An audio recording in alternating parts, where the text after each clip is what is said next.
What is going on, everybody? Back here again, live from Magic City. Oh man, what was that airdrop, man? We gonna talk about that. Man, Uh, this episode, just my overall thoughts. I got it, I understood it, but this one was kind of low on the totem pole for me. What was you feeling about this episode? I got it. I see where they were trying to go with it.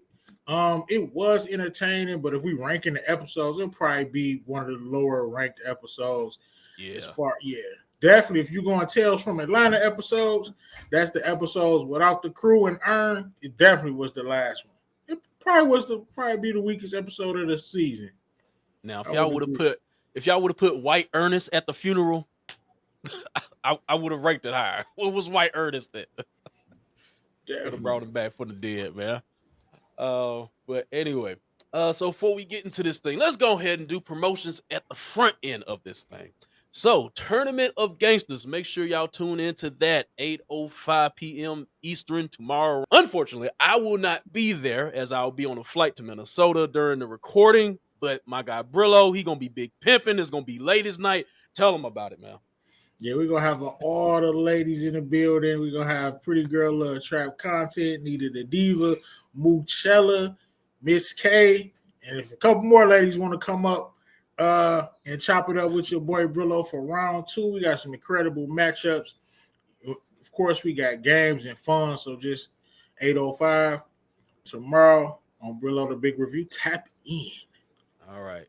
As for myself, if y'all did not catch Uncut Ish Talk on the Low Key Cave, I give a little prelude. Your boy's about to make a confession out here. I did some things. I was a part of a toxic situation. I'm gonna finish the story, but I do give a little teaser if y'all haven't been on my guy channel, Low Key Cave. I give a little prelude. Uncut Ish Talk, episode 47. So I'm gonna go live. We're shooting for 10 o'clock tonight, Central Time. So make sure y'all come join your boy. Also, let me see. PowerBook 4 Awards is going to be uploaded Monday. 9:30 Central. I'm gonna do that. So they'll finally be posted, and that's what I got running up. But let's go ahead and get into things, shall we? So all right, so episode 7, as y'all can see where I got my name from. I'm JH to the bone today. So this was titled Trinity to the Bone.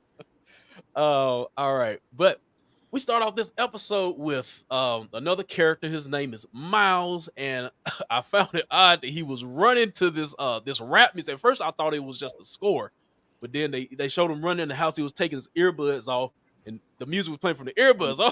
That actually was a Detroit artist, Sada Baby. I was excited to hear him play that. That's a low-key Detroit artist, one of the Detroit GOATs. Shout out to Sada Baby from the east side of Detroit. That was one of his tracks, so I got hyped when they turned the episode on, and I heard that. Yeah, because I was trying to see the was there a meaning to that? I don't know what was going on with that, but I just found that kind of weird. But anyway, let's go ahead and get into the family where this is focused around. We got Miles, of course, his wife Browen, something like that, and the son Bastion, who is fully immersed in the Trinidad culture.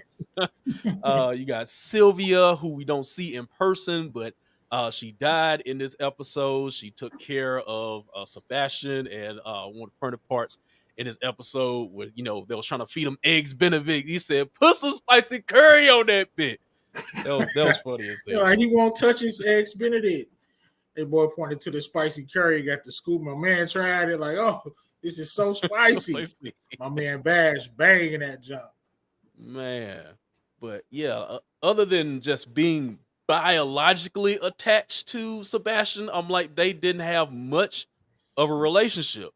You had the picture day where they didn't show up, and then you got later in the episode where he's constantly getting this package at his door from an unknown sender. So I'll talk about that more so at the end of the episode. But his parents were not really in his life like that, so he got most of his care from Sylvia. Um, another Right. thing I noticed was on that FaceTime call when old girl was in the car. I just happened. This is just something small, but she just had old dude's name. It wasn't like normal like if you were in a relationship, it's hubby, bae, husband, something like that. She just had old boy name. So I don't know Yeah, how I ain't close even they peeped were. that, but that is a little odd. Like, no pet name, just John Smith Right. name. Bro. What was it, Miles Warner or something like Yeah. that? So I was like, damn. Then she was watching like some makeup tutorial, something like that. I feel like that was some type of meaning, but I'm not sure. Um, but other than that, I'm gonna go and just go into the meat of this episode, the funeral for Sylvia. They pull up, and the first person they meet is Khadijah, and she's one of the daughters from Sylvia. And it was almost like her and Sebastian was like brother and sister because he was finishing her sayings, he knew all the mother's sayings and stuff like that. So, Yeah. yeah, That's the he, first time we saw like how truly immersed he was in the yeah, culture. She was really raising him as a young Trinidad boy, like you said. That could have been her little brother.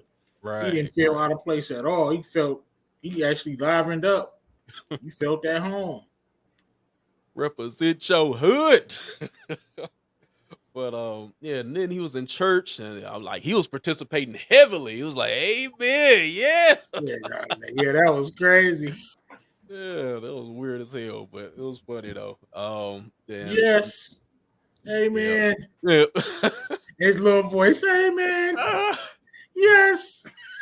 man. But then we get introduced to some characters I thought that were kind of funny. But first we get Devon, the little league coach, spiritual therapist, and installs televisions from time to time. So he was offering his services to the rich folk.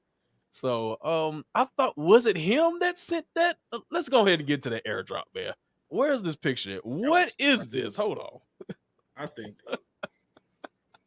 It looked look, like some swollen asses. I know, bro. I paused it too. I don't know what in the world that is, man. But before that, the message read airdrop from Coach Lickman. So I don't know if that was Devin sending that. I'm not sure. But that's the only link I have. But yeah, that was definitely weird, man. Um, Very weird. then after that, we had another character. Once again, a white character trying to portray as black, so to say. Curtis, and he has the accent, but I found it funny when that fight broke out. He was yelling "World Star." I rewinded it back. I was like, did he lose his accent all of a sudden? Because I didn't hear it. Yeah, I definitely didn't either. It was crazy to see that, Sylvia took care of him when he was a baby and Yeah, he went full blown Trinidad, like, yeah. I think that's what basically his happened. mom. Yeah, so everything changed as far as his, his outside appearance, even his voice. He just probably picked up the vernacular hanging around her so long. That's what I think what happened as far as Curtis. Um, let's see. Other than that, then we go to Sylvia's actual children. So we met Khadijah, and then she has the son. But the one who was kind of Yeah, off was, yeah, was it this was Princess? yeah. Yeah, Listen, this was the thinking moment of the episode. right, Where she kind of went off like, where were you? Where were you? Which brings the question, Sylvia took taking care of all these white kids, right. and she can't take care of her own kids in the way that they need her. She just you know, providing for them financially, which happens a lot. And also on the other end of the spectrum, the white parents, they're not taking care of their kids just Yeah, because of kind of the same reason, trying to provide just on a bigger level. yeah, So that was the thinking moment. Nobody's kids is getting taken care of, you know, by them, and right. everybody's bit not benefiting because of that. So So, that yep. was the So, message. right. Question of the day: should she have been there for her children? But Uh, anyway, That's a yeah, tough one. I definitely think she should have been there maybe more. Right. Although I know it's a tough choice, you know, you got to pay the bills, but as you can see, yeah, you got to pay the bills. But maybe she should have incorporated them a little more. I'm sure she did the best she could, just like all the other single parents or people that's in the struggle. But you just got to, you know, make sure your kids know that you love them and Mhm. you there for them.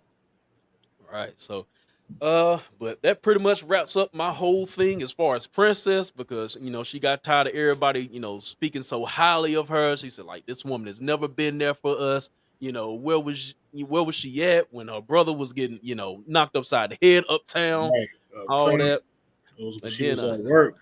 Let's talk about, bro. I know we close to the end of the episode, but let's talk about the eerie feeling of the episode. To me, it had like a comedic feel, yeah. and then it had kind of a Get Out type eerie feel with the little Sebastian was kind of creeping me out a little bit Mhm. in the church. I don't know if it was just me. What you think about that? Yeah, that too. Shoot, that man And look like he could stab his parents to death at any moment, man. right, and I'll let you touch on the mail that my man kept getting at the end of the Okay. episode. All right, before I get to that, I gotta get to when a funeral started getting out of control, man. And then you had some random black kid. Ah! That shit was funny as hell. But This is how we sad. This yeah, is yeah. how we sad. Do you think that was a true statement? I do. I do. I haven't not been to a funeral where people just went crazy like that. Right. Not like that. I haven't been. I know that was a little over the top, but I've heard of people don't jumping in the casket and making a show of it.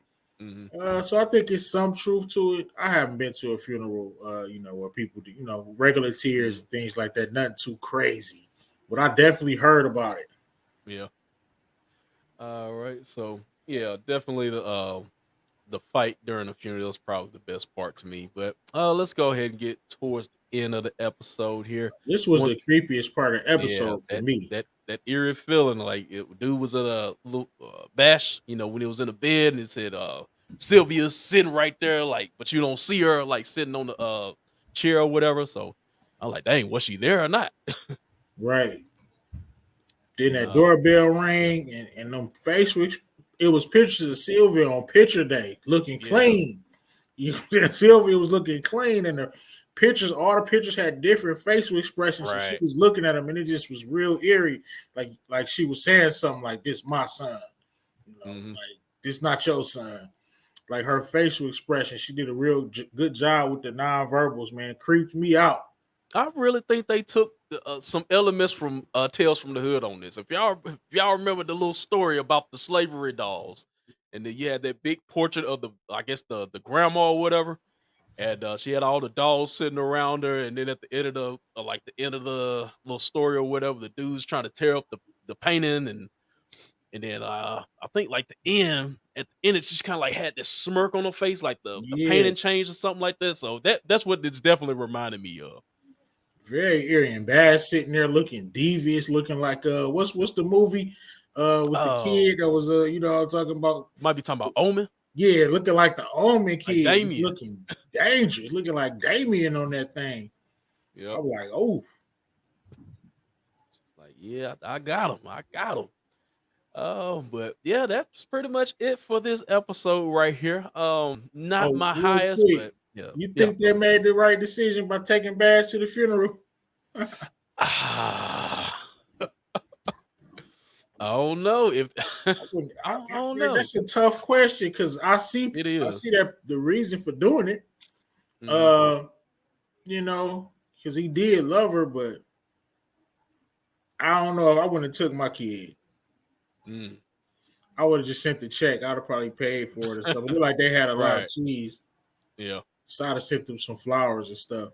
But nah, Yeah, that's it. They definitely ain't getting him back after that. But yeah, that was episode 7. I think we getting towards the end. I think it's 10 episodes, if I'm not mistaken. Yeah, But I want to see the crew. At first, I'm like, I don't want to see. I need to know what's going on with Van. Like, what is up with her? I hope Van is trash.